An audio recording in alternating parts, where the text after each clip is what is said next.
यह video mathematics से संबंधित है और इसका स्टैंडर्ड आईआईटी है, आईआईटी टारगेट का है और ये डेफिनिट इंटीग्रल का सवाल है बोर्ड पे।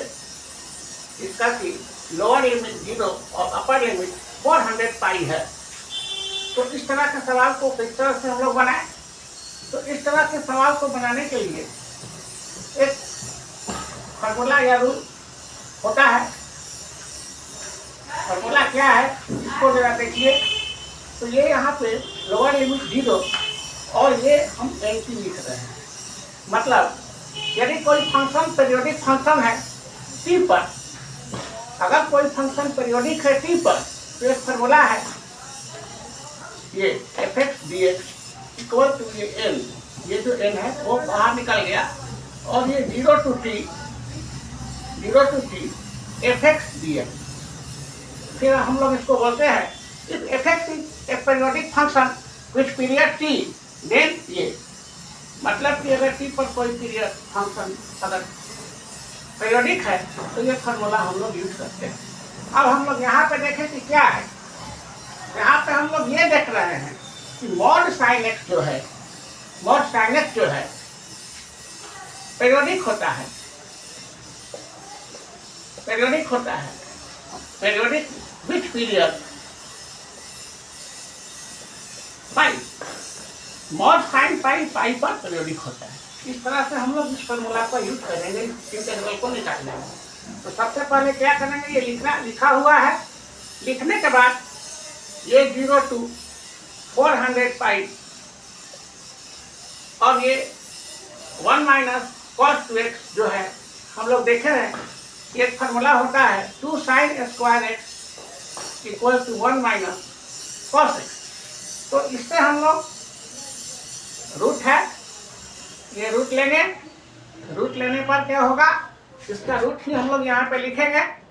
रूट है तो अंडर रूट बाहर गया और मॉड में ये आया sin x, मॉड में आया sin x dx। तो यही हम कह रहे थे कि sin x पर ले जाएगा सवाल, और sin x जो है पीरियोडिक फंक्शन होता है पाई पर, इसीलिए साइन का यहाँ पर मेंशन किया गया। अब आगे हम लोग स्टेप देखते हैं। अब इस फार्मूला को यूज करेंगे तो n बाहर निकालेंगे। n का वैल्यू यहाँ पे n का वैल्यू यहाँ पे क्या है, 400 है और रूट 2 तो पहले से ही कॉमन है। तो ये हो गया 400 रूट 2, 400 रूट 2 0 to पाई, इसका ये पाई निकल गया, देखिए RHS।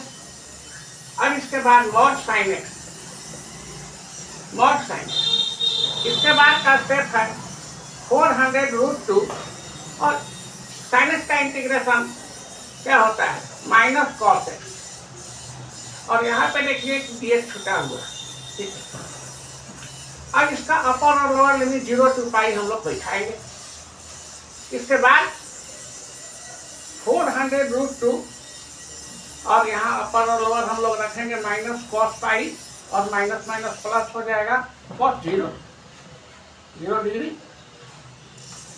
अब ये क्या होता है बताइए।